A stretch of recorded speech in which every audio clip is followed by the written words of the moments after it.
And that could be the final basket of the game. Liberty's in no hurry. Campbell's not going to foul. And congratulations to the Flames of Liberty. They're going to the NCAA Tournament. Every kid dreams of going to the NCAA Tournament. It was just so incredible, just huge for the university. Having Dr. Falwell cut down the nets, that was kind of the vision. That was the dream becoming a reality. The reality was that the 1994 Flames were headed to the big dance for the first time in program history. To go to the big dance is our biggest athletic day in Liberty's young history, so we praise the Lord for it. It was an exciting moment, but once the celebrations had subsided, the Flames' attention quickly turned to their potential first-round opponent. Did not want to get matched up with like a Kentucky or an Arkansas, who at the time was pressing full court. I was hoping we were going to play Purdue. They had a big dog, Glenn Robinson, but we felt like their other players were, weren't North Carolina. Carolina, the #1 seed, will take on the divinely inspired Liberty Flames. When we saw North Carolina, they were defending national champions. It was a combination of excitement and disappointment. Here's our chance to go up against the very best. And then you're like, oh my goodness, we're going to go up against the very best. To see Liberty up on the board, it was a special moment. There was no question. Very emotional, just happy. And looking back on it, it was a time to celebrate. It was also a time of new experiences as the Flames suddenly found themselves garnering more attention than ever before. We had a lot of media stuff going on, which was it was cool. Distracting and not a normal week, but you just welcomed it. It was just so incredible. Kind of a distinct memory is going from the hotel to the arena with the police escort, driving down the highway with sirens blaring, and that was maybe a little over the top, but it was kind of fun. But then it was time to get down to business. And in the locker room, before tip-off, Dr. Falwell left the team with a timely message. 10 trillion to 1, that's wonderful odds. Well, it was the classic David versus Goliath.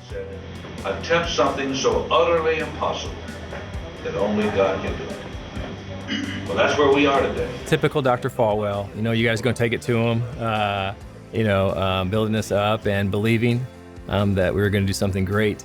To claim a big time victory over a giant, and we were about ready to go out and play against one of those giants. We welcome you to the U.S. Air Arena here in Landover, Maryland, and the continuation of first-round East Regional action. The Liberty Flames against the Tar Heels of North Carolina.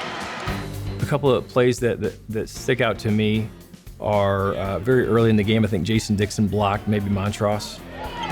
Montross with the turnaround, had it blocked. Jason Dixon got up and blocked it. And Peter finishing at the basket. Aluma. And Liberty with the lead by 1. Here we are, and we can play with these guys. We're going to be able to compete, and we're going to stay together, and let's just enjoy this. Jeff McInnes, Jerry Stackhouse, Rasheed Wallace, all McDonald's All-Americans last year. Hildebrand for 3. What was great about that, Greg, they were ready out of the timeout for the trap and the rotation. Good preparation. Chapman got to get rid of it, and does. Williams, the dish for Toomer. Isn't that nice basketball? There's the trap and the step up by Mantra. Look at these kids in the right spot. Williams for Aluma on the drive. Liberty by 3. As we hung in there, the rest of the arena became Liberty Flames fans.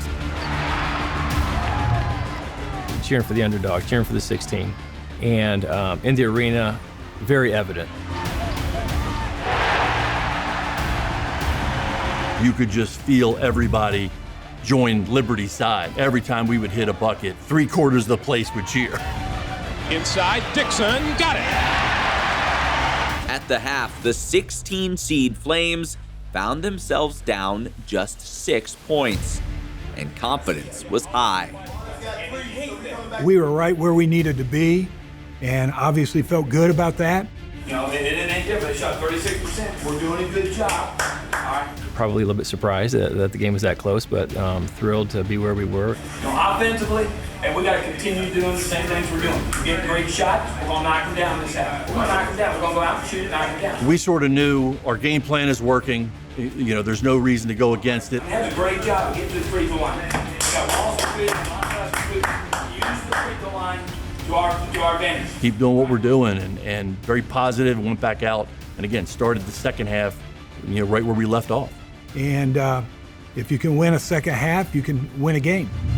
Phelps and Williams on the floor. And they weren't ready. They were not ready with the 2-3 as Matt puts another dagger in. Aluma and Montross doing battle underneath. Hildebrand sets up Chapman out of the corner for three. Liberty in the lead by 1. But the reaction by the refs was a normal one. Hildebrand for three, got it. I think now you can say the Flames are on fire. They lead it by 4. Coming up on 10 minutes to play in the second half. Toomer all by himself. And not good defense by Carolina. That 9-minute mark where we hit the 3, and I thought, you know, things could get real interesting here. Flames by 1. But that would be the last lead the Flames would hold. The number 1 seed Tar Heels closed the game on a 25-6 run. A valiant effort from the Flames, but it wouldn't be enough. From that point on, we were pretty tired, and you know, mentally probably weren't strong enough there down the stretch to do what we needed to do. A couple shots didn't fall, a couple of theirs did, and next thing you know, they started building a little bit of a lead on us. And while there was disappointment in losing, there was also gratitude for the opportunity to be the first to reach these heights and to represent Liberty on a stage of this magnitude. I think it's really important to walk out of this locker room and keep your head up. Had a moment with our guys and let them know that it's not what you did, that it was so important to Liberty, but it's how you handled yourself through the whole process with great character, just great ambassadors for the university. The Washington Post reporter said I had my headlines already, upset of the century. And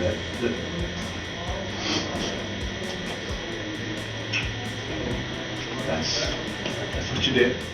If kids came to Liberty because they saw that game and came to Liberty and their life was changed, then it's like, who knows the extent of what that game meant to people's lives and to the university. And we were just humbled and privileged to be a part of it.